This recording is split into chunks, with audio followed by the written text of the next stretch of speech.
Recent টাইমে আমি আসলে যেহেতু আমার নিজের এখন সন্তান আছে, তো আরো বাবা মাদের সাথে কথা বলতে গিয়ে যাদের সন্তান আমার বাচ্চা থেকে একটু বয়সে বড় আর কি, যেটা একটা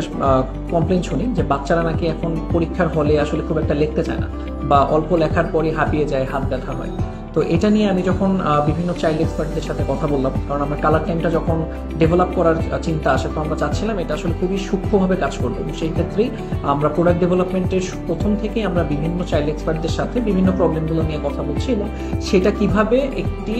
আর্টিস্টিক ভাবে বাচ্চারা ডেভেলপ করতে পারে, প্রবলেম সলিউশনটা বের করতে পারে, সেটা নিয়ে আমরা চেষ্টা চালাচ্ছিলাম আর কি। তো চাইল্ড এক্সপার্টদের সাথে যখন কথা বললাম, তো তারা বললো এটা হচ্ছে ফাইন মোটর স্কিলটা ডেভেলপ না করা।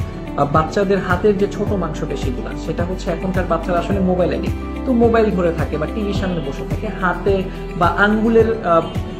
নড়াচড়া হয়, এরকম কোনো কাজ আসলে তারা খুব একটা করে অভ্যস্ত হয় না। এই কারণে পরবর্তীতে যখন পড়াশোনা শিখে পরীক্ষার হলে যায়, তো অল্প লেখেই তাদের হাতে ব্যথা করা শুরু করে, এবং এটার মূল হিসাবটাই হচ্ছে ফাইন মোটর স্কিলটা ডেভেলপ না হওয়া। তো আমরা কালার টাইম ডেভেলপ করতে গিয়ে যখন দেখেছি যে ফাইন মোটর স্কিল ডেভেলপমেন্টের অন্যতম একটা ভালো উপায় হচ্ছে রং করা। কারণ যখন বাচ্চারা কোনো কিছু রং করছে, একে তো তার যেরকম মনোযোগ বাড়ছে মানসিক দিক থেকে, সেইভাবে তার হাতের বা আঙ্গুলের যে ছোট মাংসপেশি, সে রং করার ফাঁকে ফাঁকে যখন কাজগুলো করছে, তার এই মাংসপেশিগুলো ডেভেলপ করে যাচ্ছে। এবং একটা সার্টেন টাইমে বাচ্চারা যখন এই রংগুলো করছে, তার এই হ্যান্ড ওয়ার্কটা তখন যতক্ষণ সে চালাচ্ছে, এর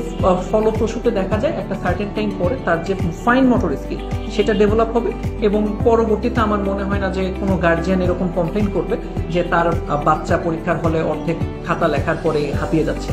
তো আমার কাছে মনে হয় কালার টাইমের এই কালার শেপসগুলো, এই কালারিং শেপসগুলো নিয়ে কাজ করার বা বাচ্চাকে এইগুলোর পিছনে অভ্যস্ত করানোর আরো একটি বড় বেনিফিট হবে ফাইন মোটর স্কিলটা ডেভেলপ।